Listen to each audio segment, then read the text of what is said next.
Welcome to today's episode of Believe in the Entrepreneur, where our mission is to tell the story of the entrepreneur and how he was able to go through the struggles in life and in business to get to where he is today. All right. So in this episode, we're actually going to be going over my story, Joel Sandoval CPA, and how I built a 7-figure accounting firm and kind of the struggles that I had to deal with as I started my own firm.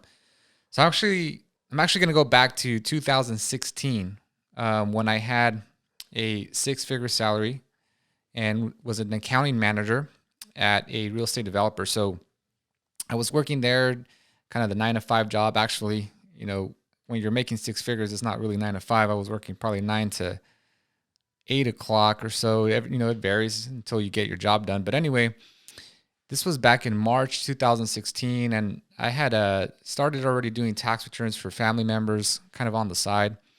And actually, a representative from ADP which is a payroll provider, had reached out to me and said, "Hey, Joel, do you have a few minutes for a phone call?" And so I took the phone call. This was during my lunch, obviously, because I was working. But one of the things that he suggested is, "Hey, I could probably give you some clients, and I'm looking for someone to partner up with. Obviously, I'd like some referrals as well for payroll." And I didn't never really envision the tax. I was doing tax returns on the side, but it was more of a favor for family members. I never really envisioned it to be a business, but it kind of seemed intriguing, and I had already started, studying personal development, just what it takes to be an entrepreneur and how you can actually grow your income exponentially, but there's also a lot more risk. And one day back in March of 2016, I decided to, I actually had to run a quick errand, which was actually after the clock. It was after 5 o'clock, but I had to complete an assignment for my boss. And so when I actually went to run that errand, it was only going to take me 30, 45 minutes. I had to come back to work and finish the assignment. My boss at the time said, "Do not let an errand get in the way of this business. Your errand can wait. Do not let me wait." And it, to me, was very impactful, in a negative way, obviously. And so I actually showed that message to my wife that night, and she said, "You know what? Just put in your 2 weeks notice and go all in, see what happens. You've been talking about hopefully starting a tax business. We don't really know if it's going to work out, but just try it." So I put in my 2 weeks over the weekend. Monday comes, my boss comes, hands me my final check, says, "Thank you so much for your work. Today's your last day." And so the next day on Tuesday, I started the accounting firm, Sandoval Tax CPAs, and didn't know what to do to get clients. So I went from a 6-figure salary to a 0-figure salary literally overnight. Well, maybe I had, a little bit of clients, the family members, but that was pretty much it. So, kind of reflecting, now that I have, a 7-figure accounting firm, kind of reflecting back, there was many different things I had to learn. But one of the first thing obviously was how to get clients, because I knew how to do tax returns. I understood accounting, I understood how to review financial statements, and I was able to provide a lot of value to my employer, which is why, they were willing to pay me a 6-figure salary. I was actually providing a lot of value to my employer. But the problem was that I didn't know anything about marketing or sales. I didn't even know how to price my services. What should I charge for certain, for a tax return? I really didn't even know what to ask for. So that was probably the first thing I had to learn. And kind of reflecting back, I made a huge mistake because I was pricing my services wrong.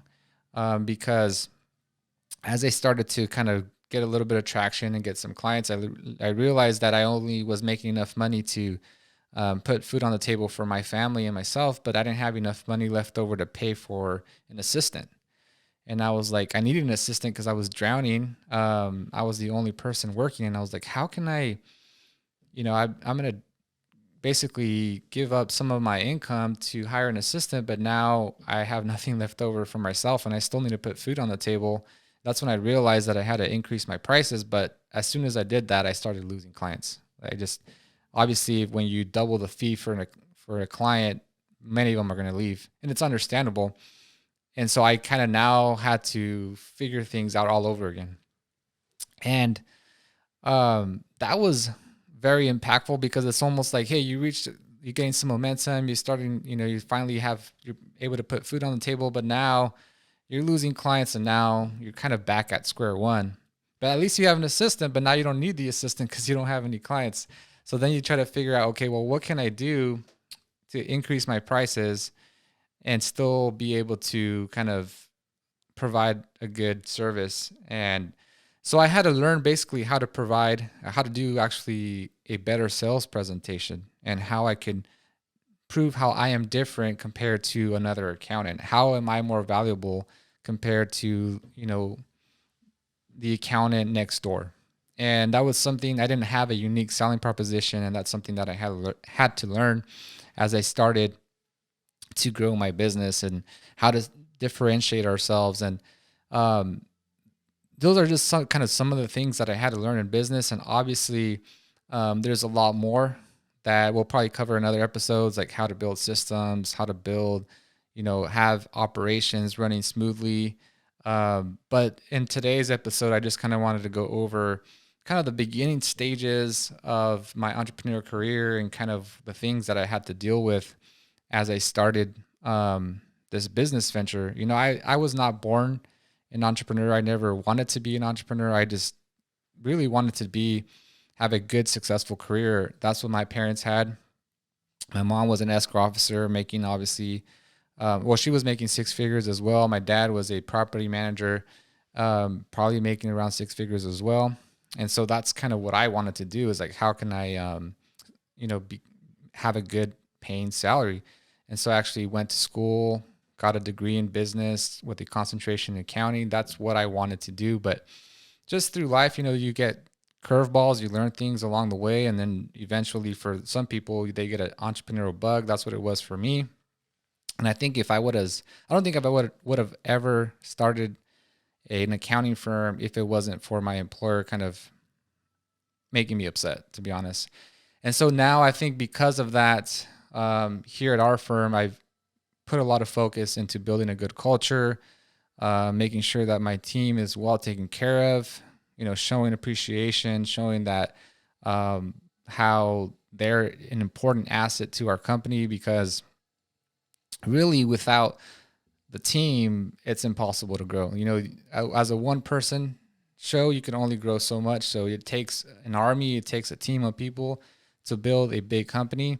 And so I just, now showing appreciation is something very important to me.